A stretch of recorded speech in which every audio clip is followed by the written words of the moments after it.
This upcoming summer, I'll be doing an internship with Rock and Ice magazine in Carbondale, Colorado. The reason I got this internship was because I did a project for one of my classes. Dr. Beeson asked us to interview someone who was doing what we would like to do eventually, and I interviewed a climbing photographer.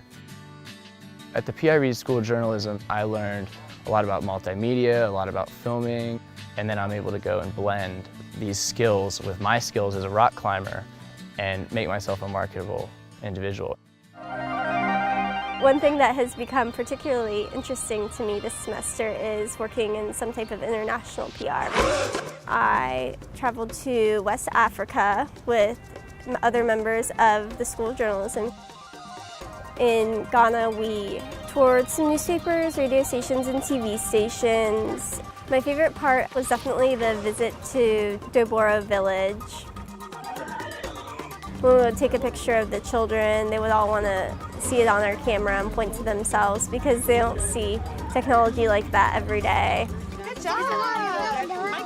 I think that all of the knowledge that I gained on these trips will help me if I ever decide to pursue a career with an international focus.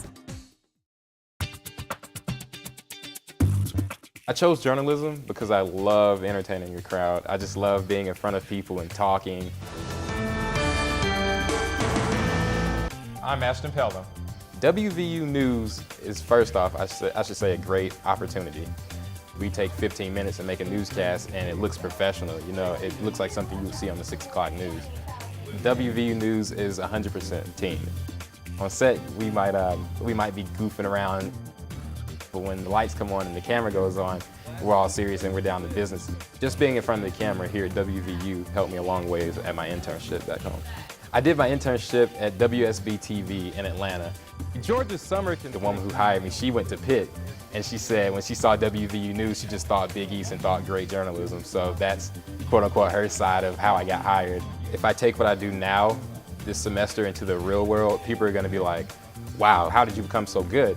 And I can always say, well, I was in WVU News, and that just really perfected, you know, what I am today.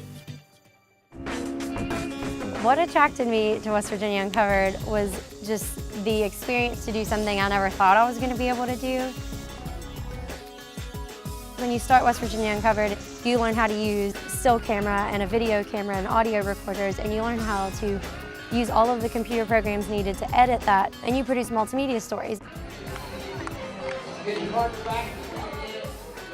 After we learn how to use all the equipment and how to make our own stories, what we're doing is producing content for these smaller newspapers, and we help them learn how to adapt to the growing technology in the journalism field.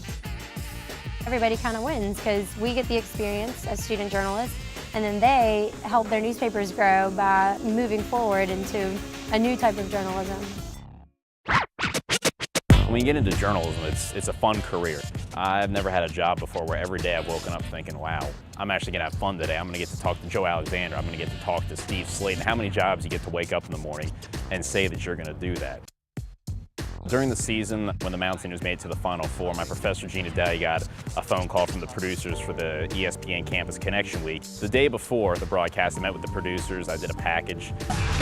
Hi, I'm Chip Fontanazza, a student from West Virginia University. Let's go Mountaineers! And then they told me they were going to do some live sideline reports. Thrilled to be joined by student reporter Chip Fontanazza. This opportunity to do sideline reporting for ESPN, it was just a lifelong dream, and it's something I couldn't have done without everything I learned at the P.I. Reed School of Journalism.